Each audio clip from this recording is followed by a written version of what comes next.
So, Jalen, just excitement to get the season started. What's your thought process now that you're 24 or 28 hours away from actually tipping this thing off? I honestly can't wait. I'm super excited just to finally get out there being the real thing. Even though we played Akron, that didn't count. So it's always a little different when it actually does count. And it's been a long time since that loss at Syracuse, and it's time to take it out on some folks. After the Akron game, what has Hugs and the staff been working on with you guys since you played that game? Concentrating on. Transition defense. They feel like we weren't really getting back very well in transition, finding a man. They were getting a lot of open shots in transition, and also boxing out and rebounding. Just say that rebounding number, was that surprising to you a little bit?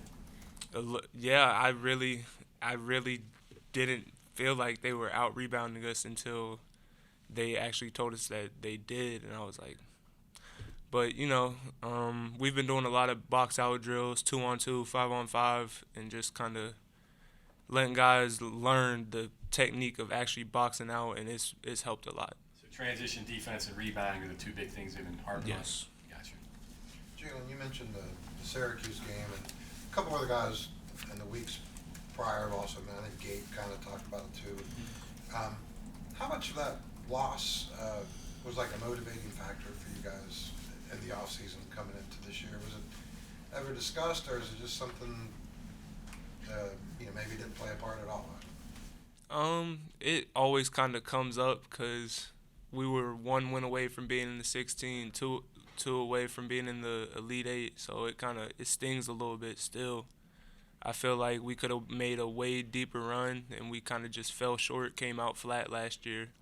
And it's kind of been a point of emphasis to kind of play with a sense of urgency so teams don't jump on us like Syracuse did, and we have to claw our way back. That feeling then, so like, is it in your mind, like, when you're lifting weights or when you're in a team workout or whatever? I mean, is that the way you guys felt that day? Does that kind of stay with you, throughout the For me personally, a little bit, because that was my first NCAA tournament. Like, I wanted to try to go all the way as far as we could, and getting there and only winning one game, that's kind of a letdown personally. And I just feel like we could have did so much better, so it's always going to kind of sit in my mind a little bit. Jalen, in your mind, what's it going to take to get back to the NCAA tournament with this team this year? I think that if we guard how we should guard, if we rebound the ball, and if we can make open shots, I feel like the sky's the limit. Because if once guys buy in completely, this is going to be a scary team to play in March. Jalen, you guys obviously are a very good perimeter shooting team, or at least that's the look of it. But you have to be careful not to fall in love too much with it.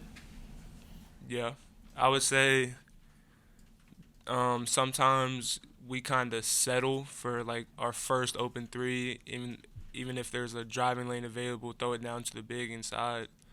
I feel like if we can kind of find somewhat of a balance to that, to where we're playing inside and out instead of just praying that the threes go down, I feel like we'll be a lot more successful. What's your NCAA inside game like? Obviously without Derek, that's a big loss there. What are the new guys bringing?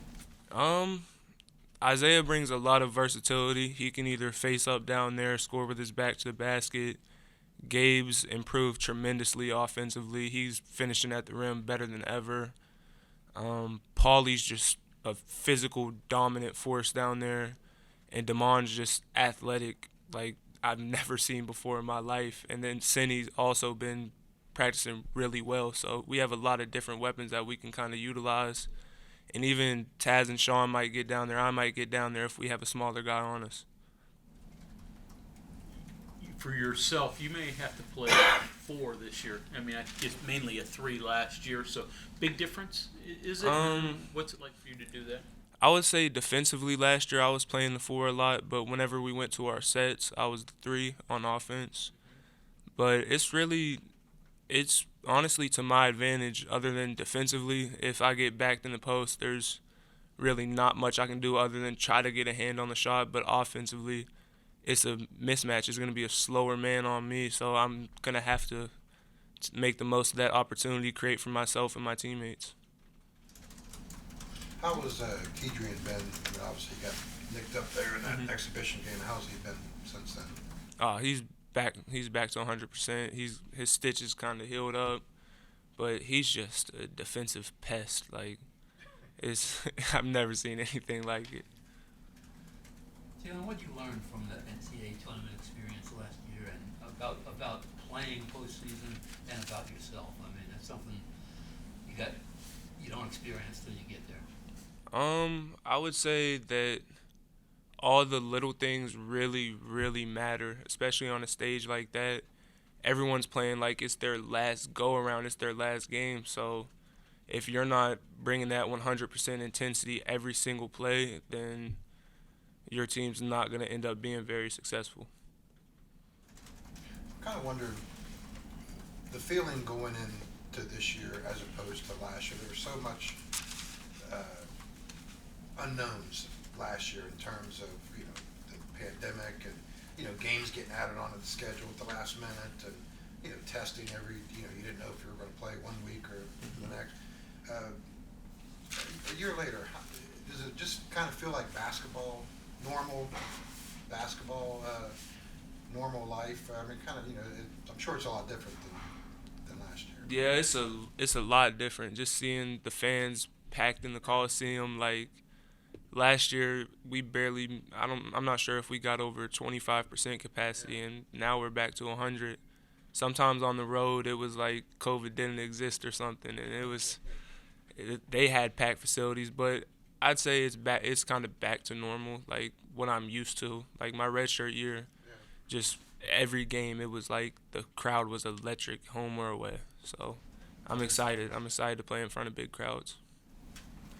Jalen, the positives and maybe negatives for you, you know, growing up a half hour away, your parents, grandparents, friends all can come see you play. Not a lot of your teammates always can do that. Is that always a positive, or is it sometimes a negative that you're so close and there are distractions maybe others don't have? I would say I don't think it's a distraction. It's just like sometimes it gets a little hectic having to see everybody and just have a whole bunch of conversations. But other than that, there's nothing more that I could ask for. Like, this is where I'm from. This is where my family's from, my friends. So they can all take a 25-minute drive and come see me play, just come hang out, whatever. So that just means the world to me, honestly. What's the first Mountaineer game you saw? Do you remember how old you were? I think I came to. Did they ever play Rutgers? Yeah. Oh, yeah. Yeah, I would remember one game. It was when Chuck was still on the team. Okay. So it was around that time. I think they beat Rutgers at the Collie, something like that. That was my first one. Fairmont guy? Yeah. Remember him? Yeah.